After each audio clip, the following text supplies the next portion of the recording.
¿Cómo se llama aquí donde estamos, Mateo? Tomatís, Colombia, Tomatís, Colombia. ¿Tú tienes un perrito? Sí, ¿Cómo se llama tu perrito? Matías. ¿Quién es Matías? Pues el perro de mi hermano, ¿Y tu hermano cómo se llama? ¿Cómo se llama? Nicolás José David Giraldo Gómez. ¿Tú a qué juegas con tu hermano? A carros, a muñecos y a peleas. Mateito a los 2 años y medio fue diagnosticado autista. Para mi hijo mayor, Nicolás, era un trauma porque él veía a todos sus amigos jugar con sus hermanos y él no lo podía hacer. Mateo no le respondía, Mateo no lo miraba. Mateo era ensimismado jugando con su Lego, con su armatodo, porque los niños autistas son muy dados a estar en ciertas situaciones y a no cambiarse de rutina. Soy fonoaudióloga. Mi hija Irene tiene 5 años. Desde que empezó su desarrollo vimos que la parte del lenguaje estaba retrasada. Era una niña que entendía todo pero que no se expresaba. Pues le entendíamos bien el papá y la mamá que estábamos con ella, pero para el resto de las personas muchas veces ni idea qué era lo que decía. Tatatito tatuto, platanito maduro. Es que así habla cuando era chiquita. La cosa es que yo vivía desde duré 3 o 4 años, con unos mareos. Era tremendo, yo me despertaba, tenía que estarme sentada en la cama un rato para poder levantarme. Me bajaba de un carro y el carro seguía caminando. Bueno, era tremendo. Me llevó mi hijo médico donde un neurólogo. Gracias a Dios no había ningún problema, pero el mareo me seguía. Entonces tomaba mareol como quien come maní. ¿Por qué llegué a Tomatís? Estaba comentando que fue referida por una amiga y ella había estado leyendo mucho sobre Tomatís. Entonces lo único que me dijo fue: a usted le puede servir, porque conocía mi historia, porque sabía que de alguna forma estaba como enredada en tristezas de mi infancia, de mi pasado, en mi relación con mi mamá, en mi relación con otras personas. Entonces me dijo: creo que a usted le puede ayudar muchísimo.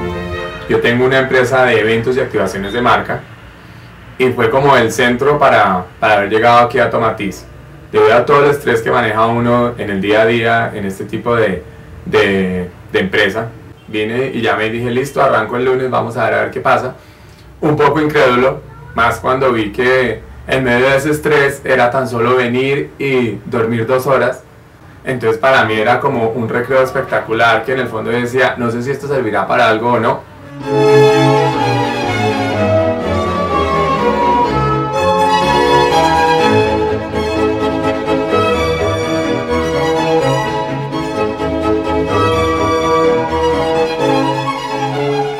Hola, bienvenidos a Tomatís, Colombia. Uchi, ¿a ti qué te ha parecido Tomatís? A mí Tomatís me ha relajado mucho los sentimientos. A mí me parece que me ha servido para no tener tantos conflictos con mi hermano y ya no soy tan nerviosa. Ah, sí, ¿tú eras nerviosa? Sí. Cuéntame. No. Claro. No. Estas diferentes situaciones tienen mucho que ver con el oído, con la habilidad de escuchar. La escucha es la forma como nos relacionamos con el mundo, como enfrentamos nuestra vida cotidiana. Y es con el método Tomatís como nosotros entrenamos la habilidad de escuchar.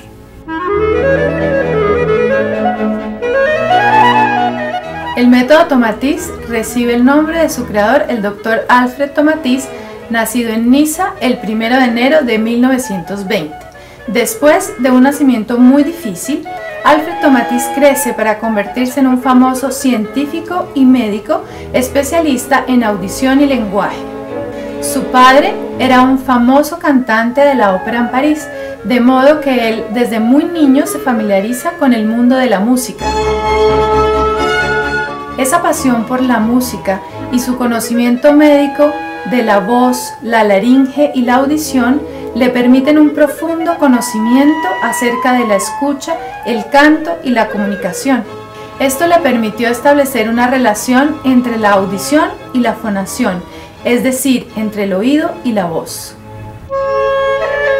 Basado en sus observaciones clínicas de la reeducación del oído, formula una serie de hipótesis que se conocen como el efecto Tomatis.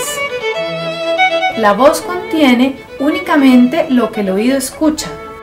Si se modifica la audición, la voz cambia de manera inmediata e inconsciente. Se puede lograr una modificación duradera de la voz si la estimulación auditiva es mantenida durante un periodo determinado de tiempo. Para esto desarrolló un sofisticado aparato llamado el oído electrónico que permite modificar la forma como uno escucha, y la forma como uno escucha es la manera como uno se relaciona con el mundo.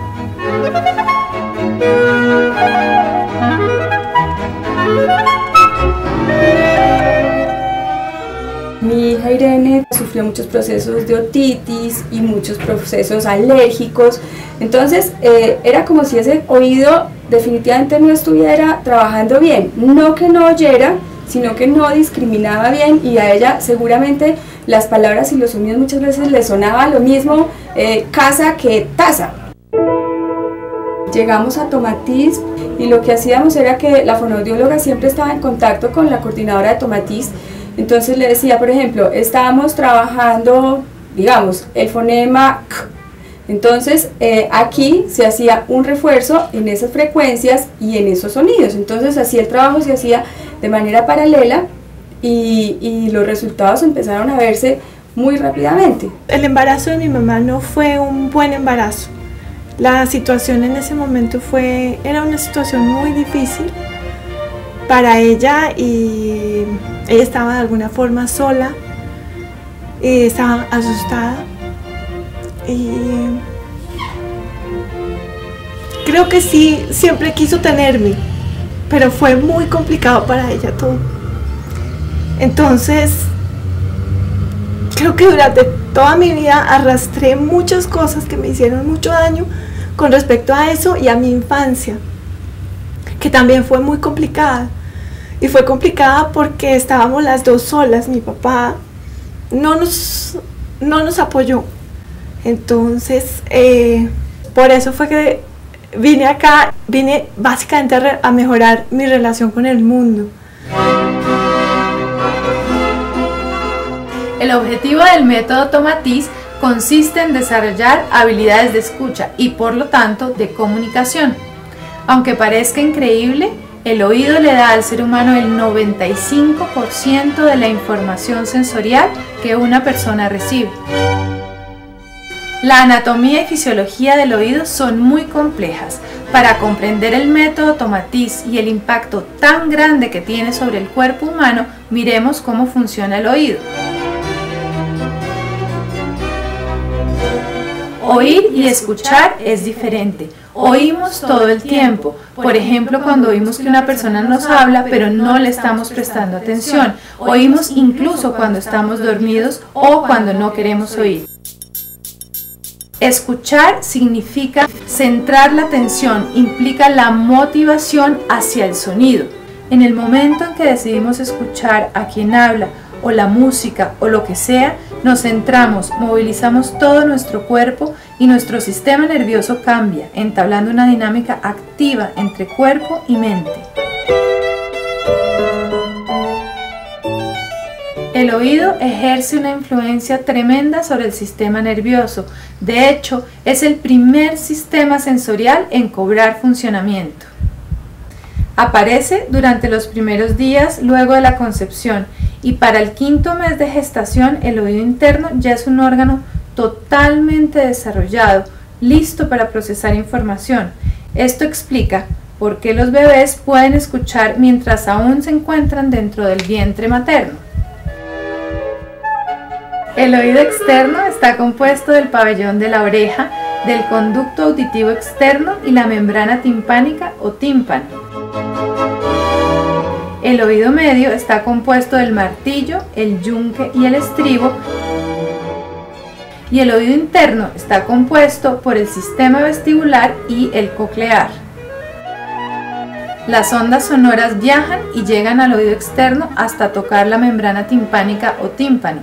Esta membrana transparente, flexible y delgada sella el conducto entre el oído externo y el oído medio. Es aquí donde el sonido se transforma de vibración aérea a vibración ósea. Las vibraciones de las ondas sonoras no solo estimulan el tímpano, haciendo que la cadena diminuta de huesecillos efectúe sus aeróbicos, sino que también reverberan a través de la densa estructura ósea.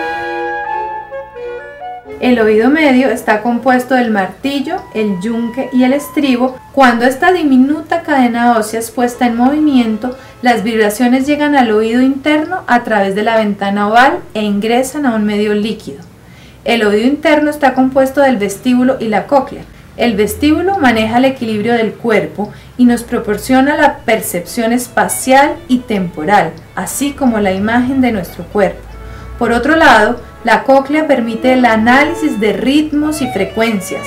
También garantiza la diferenciación de sonidos, así como la carga cortical. El oído interno, anatómica y fisiológicamente, es una unidad. Tanto la cóclea como el vestíbulo están diseñados para trabajar conjuntamente. Todos los músculos del cuerpo están bajo el control del sistema vestibular. Cualquier disfunción de una de sus partes conlleva una disfunción en mayor o menor grado del sistema sensorial. Una buena postura le permite a los músculos funcionar más eficientemente. Esta postura carga de energía al cerebro y al resto del sistema nervioso. El resultado producido es buena audición, excelente escucha, control corporal y un sorprendente control de la voz. Aquí en el Centro Tomatiz Colombia, las necesidades individuales de cada persona son detectadas con una entrevista inicial y con un test de escucha. Estos son los oídos electrónicos que diseñó el Dr. Alfred Tomatiz con el propósito de favorecer el desarrollo de la habilidad de la escucha. El oído electrónico modifica la música y la transmite a la persona a través de estos auriculares. Los auriculares tienen señal por vía aérea, que es la escucha con los oídos, y tienen señal por vía ósea a través de un vibrador que está colocado en la diadema de los auriculares. La transmisión por vía ósea estimula de manera directa el sistema vestibular que está en el oído interno. Esta es la razón por la cual uno ve casi de inmediato cómo los niños mejoran su postura, su balance, su organización y su concentración.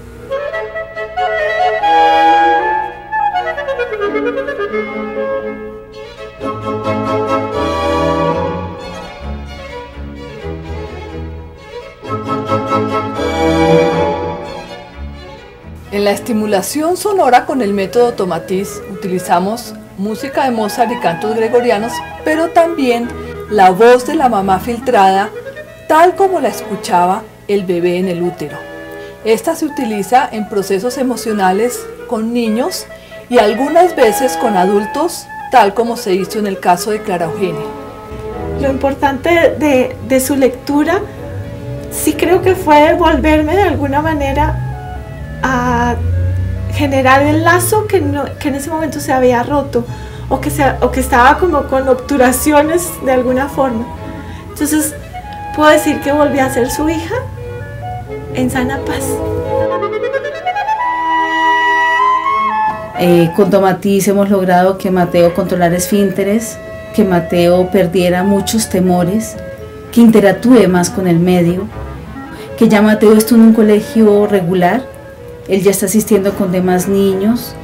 Él en este momento lee perfectamente a sus 5 años y realmente pues pienso que lo que quiere uno de papá cuando tiene un niño especial es que ese niño más adelante se pueda valer por sí solo. El cambio en Irene ha sido sorprendente. En este momento habla completamente claro, no tiene ninguna falla de articulación, está feliz porque lo último que aprendió fue la R. Marrano.